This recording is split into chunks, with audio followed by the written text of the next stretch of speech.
Well, let's talk a bit more about what has been happening with Yossi Mekelberg. He's an associate fellow at Chatham House and he joins us now from London. Thanks very much for being on the programme, sir. First of all, you heard the UN Secretary General in that report saying the violence needs to stop. It's time for a ceasefire. Is there any evidence, in your view, that we're close to that? No, and I probably would, in this sense, listen to what Prime Minister Netanyahu said, that it will take time. And he probably means it, that it will take time and this would continue. And that's exactly part of it is the failure of the United Nations.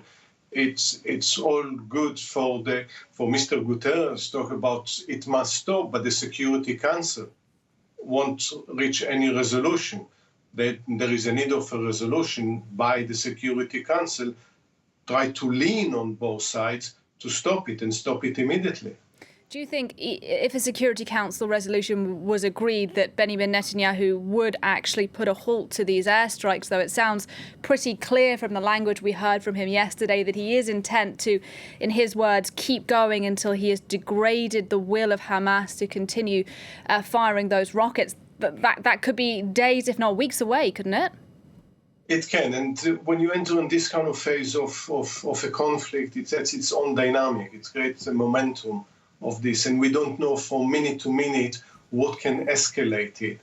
Any stray rocket that goes in the wrong place and cause more damage, the tit for tat escalate. And what we need is exactly the opposite, de-escalation of the situation. And for this, we need the international community to be involved. But look at the folly of all of it. We've been in this situation time and again.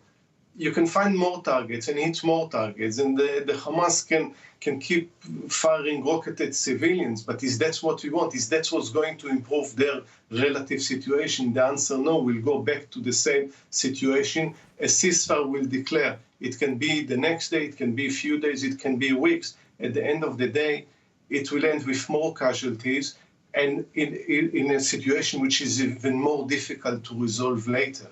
Yeah, and presumably then just the resumption of a status quo that wasn't working very well to begin with. Do you have any reason at the moment to feel optimistic at all? I mean, a new Biden administration coming in a few months ago, clearly this was not a priority region for them. What do you make of what the US administration has had to say about Israel-Palestine in the past couple of days? Should they be doing much more now?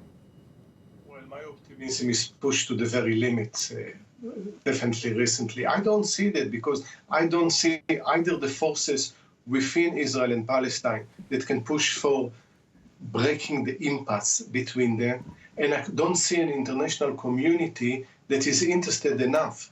It's good enough again or it's not good enough to declare and say we want peace, we want ceasefire, we don't want the status quo.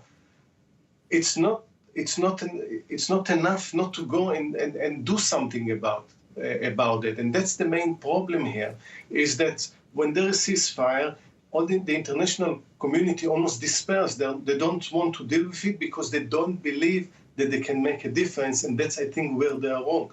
Now, as for the Biden administration, I think he tried to pick up the pieces of what's left by the Trump administration that inflicted huge damage. But at the same time, I don't see the appetite to enter into a new peace initiative because it's not high on the administration priority, and I don't believe they believe that they can make a huge difference.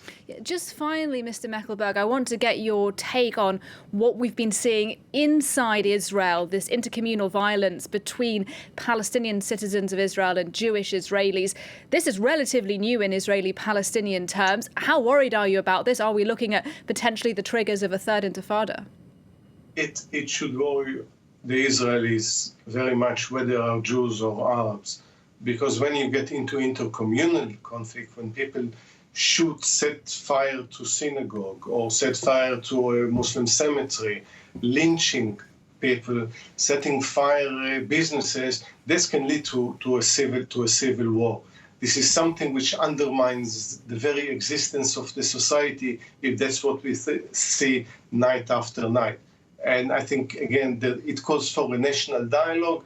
It needs really to look at the resentment. It doesn't justify any of the violence, But as all violence, there are underlying reasons for this or causes for that, and they needed to be addressed. But yes, it's a very worrying development. All right, Yossi Mekelberg talking to us there from Chatham House in London. Thank you for your analysis on the programme.